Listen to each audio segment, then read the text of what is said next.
ఛానల్కు స్వాగతం. ఈరోజు నేను ములక్కాడలు టమాటా కర్రీ ఎలా తయారు చేయాలో చూపెడతాను. బాగా కడిగి కట్ చేసి పెట్టుకున్నాను ములక్కాడలు. టమాటాలు మూడు టమాటాలు తీసుకున్నాను. ఇంకేమో ఉల్లిపాయ ముక్కలు, కరివేపాకు, పోపు దినుసులు, శనక్కాయ గింజలు, 2 స్పూన్లు ధనియాలు, 10 మిరపకాయలు తీసుకున్నాను. ఒక అర్ధ కప్పు శనక్కాయ గింజలు తీసుకున్నాను. వెల్లుల్లి పొడికి ఇవి పొడి చేసుకుంటాను. ఇప్పుడు తయారు చేసే విధానం చూపెడతాను మీకు. మొదలు ఇలా మిరపకాయలు వేసుకోవాలి. అప్పటికప్పుడు కర్రీకి మనకు తయారు చేసుకుంటే బాగుంటుంది.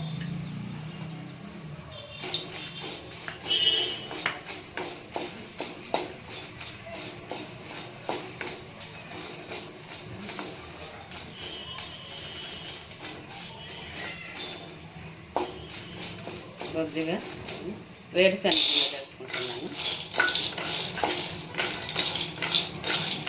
బాగా ఇవి గోల్డెన్ కలర్ వచ్చేంత వరకు ఎంచుకోవాలి.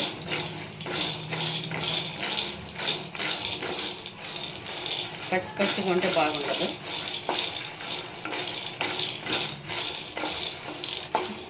ఇలా వేగిన తర్వాత ధనియాలు వేసుకున్నాను.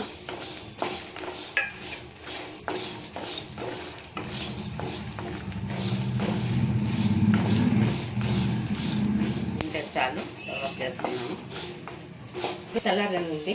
చల్లారిన తర్వాత మిక్సీ పట్టుకున్నాము. కాస్త ఉప్పు, వెల్లుల్లి ఇప్పుడు మిక్సీ పట్టుకుందాము. ఇలా పొడి చేసి పెట్టుకున్నాను. ఇప్పుడు తయారు చేసే విధానం చూద్దాము. స్టవ్ వెలిగించుకొని పెట్టుకున్నాము. ఈ తిరగబాతుకు నేను ఎక్కువ నూనె తీసుకోలేదు. ఒక పెద్ద స్పూన్తో 1 స్పూన్ మాత్రం తీసుకున్నాను అంతే. దీనికి ఎక్కువ నూనె పట్టదు. పెట్టుకున్నాము. నీళ్ళతో మనం ఉడికించుకున్నామంటే మనకు నూనె ఎక్కువ పట్టదు. అందుకే వేసుకున్నాము. దీనిలో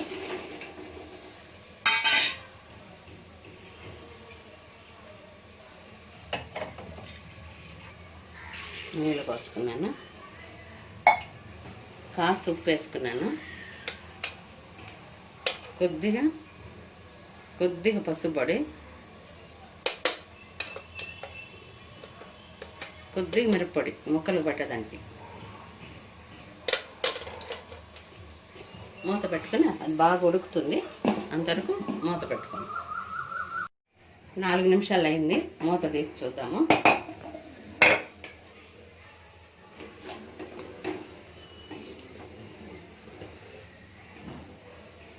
కొద్దిగా హాఫ్ బాయిల్ అయినాక ఇందులో టమాటా ముక్కలు,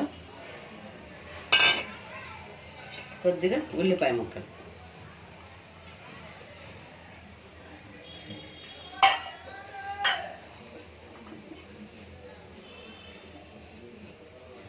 ఇప్పుడు మూత పెట్టుకుందాం. ఉల్లిపాయ ముక్కలు, టమాటాలు వేసి ఒకసారి మూత తీసి కాయ ఉడికిందో లేదో చూసుకుందాము.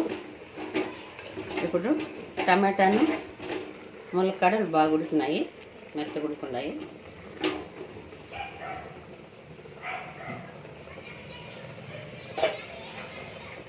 ఇందులో మనం చేసి పెట్టుకున్నాం కదా, ఈ పొడి వేసుకున్నాం.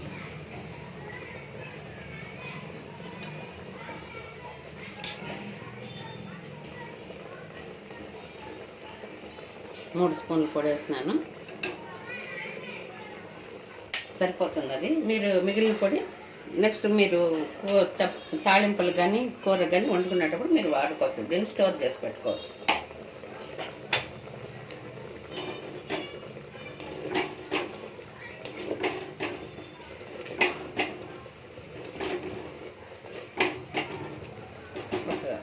ఒక 5 నిమిషాలు మూత పెట్టుకొని పోపు పెట్టేసుకుందాం. అయిపోయింది కర్రీ. పోపు పెట్టేస్తామంటే కర్రీ అయిపోతుంది. సులభంగా అవుతుంది. మనం నీళ్ళలో ఉడకబెట్టుకునే దానివల్ల మనకి ఎక్కువ నూనె ఖర్చు కూడా కాదు. నూనె తక్కువలోనే వంట అయిపోతుంది. కర్రీ కూడా చాలా సూపర్గా బాగుంటుంది. అటువైపు ఉడుకుతాను కూర పెట్టినాను. సిమ్లో పెట్టినాను తక్కువ మంటలు. ఇప్పుడు పోపు వేసేసేది అంతే. పోపు ఎలా వేసుకోవాలో చెప్తాను మీకు. ఒక స్పూన్ నూనె వేసుకున్నాను. చూడండి, తక్కువ నూనె పడుతుంది. ఈ రకంగా మనం ఉడకబెట్టుకునే దానివల్ల మనకు ఆయిల్ తక్కువ పడుతుంది.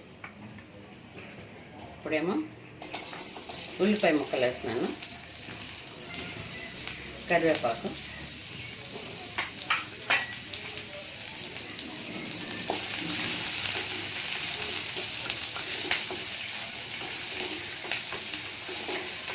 నేను తిరగబాతుకు వడి వేస్తాను కాబట్టి ఇవి కొద్దిగా ఉల్లిపాయ ముక్కలు మగ్గినాక వడి వేస్తే నల్ల కాకుండా బాగుంటుంది, గమగమని బాగా. ఇంకే కొద్దిగా ఉల్లిపాయ ముక్కలు మగ్గనిద్దాము. ఉల్లిపాయ ముక్కలు ఇప్పుడు కలర్ మారింది కదా, చూడండి. ఇప్పుడు వడి వేస్తాము.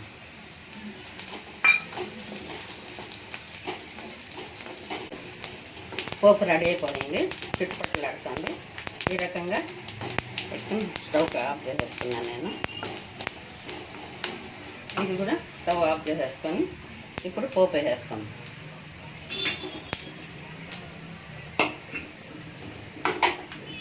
చూడండి, స్టవ్ ఆఫ్ చేసినా కూడా ఉడుకుతానే ఉంది అది.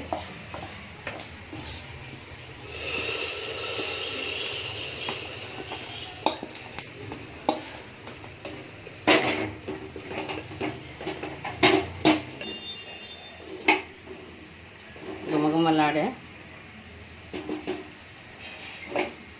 కూర రెడీ అయిపోయింది. ములక్కాడలు టమాటా కర్రీ రెడీ. చాలా బాగుంది. చూడండి,